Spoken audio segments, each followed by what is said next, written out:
అంటే విజయవాడలో రంగా గారికున్న క్రేజ్ ఇప్పుడు పవన్ కళ్యాణ్ గారు కూడా ఉంది అంటున్నారు. అది ఎంతవరకు నిజం అంటారు?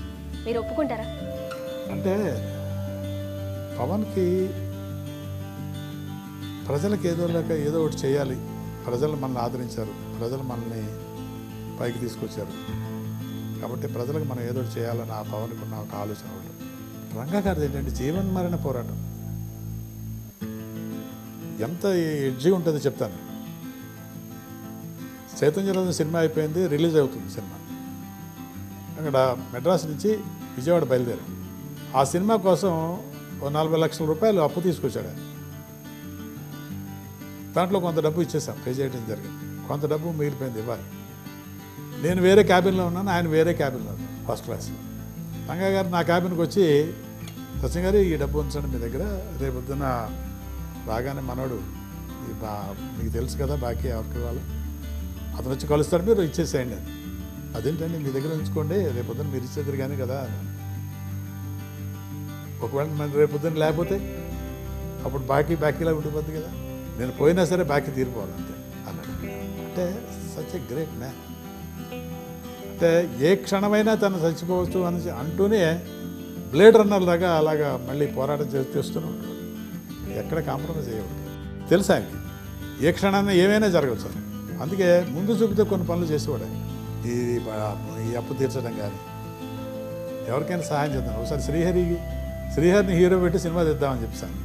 26వ తారీఖుని, డిసెంబర్ 26వ తారీఖుని మేము శబరిమల వెళ్ళి వచ్చాను. నేను శబరిమల వెళ్ళి వచ్చిన తర్వాత మన్నాడు విజయవాడ రావటం. అలాగే అప్పటికే శ్రీహరి కూడా శబరిమల నుంచి తిరిగి వచ్చి విజయవాడ చేరటం. అప్పుడు దాసనారాయణ గారు కూడా అక్కడ రావటం. వాళ్ళ నిరాహార దీక్షా శిబిరాన్ని క్లోజ్ చేసి శ్రీహరి హీరోగా మేము సినిమా తీయబోతున్నాం అని చెప్పేసి అనౌన్స్ చేయడం. దురదృష్టం ఏంటంటే 26వ తారీఖున తెల్లవారుజాముని జరగకపోవడం జరిగిపోయింది. ఇది ఆయన ఎందుకు ఫోన్ చేశాడో తెలియదు. ఆయన ఫోన్ చేశాడు కానీ ఫోన్ ఎత్తడానికి నేను లేను, మా తమ్ముడు ఉన్నాడు మళ్ళీ. తన ఫోన్ ఎత్తి తను రంగా గారితో మాట్లాడాడు. అదే ఆఖరి ఫోన్ అయింది. అప్పుడు ఫోన్ మాట్లాడిన తర్వాత ఫోన్ చేయించమంటారా, వచ్చేసాడు తను ఊర్లోకి రావంటే, అందుకు పొద్దున్న బయలుదేరి వస్తారులే, నేను చూస్తానులే అని చెప్పేసి అన్నాడు ఆయన. బట్ తర్వాత కల్లా అంటే తెల్లవారుజామున ఫోన్ వచ్చింది, అది ఆయన మరణించాడన్న వార్త మాత్రం. కొన్ని చాలా బీపెక్లు ఓన్లీ హీరోయిన్స్ గురించే తీస్తారు, అలాగే హీరోల గురించి తక్కువ తీస్తారు. ఎందుకంటే హీరోలు వాళ్ళ బయోపిక్ పర్ఫెక్ట్గా తీస్తే వాళ్ళ ఇమేజ్ తారుమారైపోయే ప్రమాదం. కానీ ఇలాంటి రాజకీయ నాయకులు, ప్రజాసేవకులు, అన్యాయం నరికట్టే వీరులు, అక్రమాన్ని జరగకుండా చాటుకునేవాళ్ళు ఇలాంటి రంగా గారు లాంటి బయోపిక్లు ఎన్ని తీసినా సరే మళ్ళీ ఇంకోటి తీయాలనిపిస్తూ ఉంటుంది.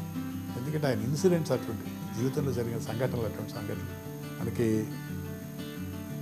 అదేదో కమర్షియల్గా దాన్ని వాడుకోవాలన్నది నా ఉద్దేశం కాదు. ఆయన హిస్టరీ, ఆయన చరిత్ర అది అక్కడితో ఆగిపోకుండా అది రికార్డ్ కావాలి, ప్రజలకు అందుబాటులో ఉండాలి. నాకు కావాల్సింది పవన్ రంగా గారి జీవితం వేరు, పవన్ కళ్యాణ్ జీవితం వేరు. రంగా గారికి రాజకీయాలు తెలియదు, తాడు పేడు తేల్చుకోవడం మాత్రం తెలుసు. పవన్ రాజకీయాలు నేర్చుకుంటున్నాడు. పబ్లిక్ లైఫ్లో ఉండటానికి కోసం రాజకీయాలు అవసరం, అది రంగా గారి చరిత్ర. పబ్లిక్ లైఫ్లో ఉండటం కోసం ఈయన పార్టీల తాలూకు హిస్టరీలు ఇవన్నీ చదువుకుంటున్నాడు. సేవ చేద్దాం అనుకున్న వాడికి ఇవన్నీ అవసరం. రాజకీయాల్లో దెబ్బతిన్న రాజకీయాలు రావడం వేరు, దెబ్బ తగలకుండా రాజకీయాల్లో ఉండటం వేరు. పవన్ కళ్యాణ్ అంటారు మొదటివాడు, అది అందరికీ గ్యారంటీగా దెబ్బ తగులుతుందనే విషయం మాత్రం తెలియదు.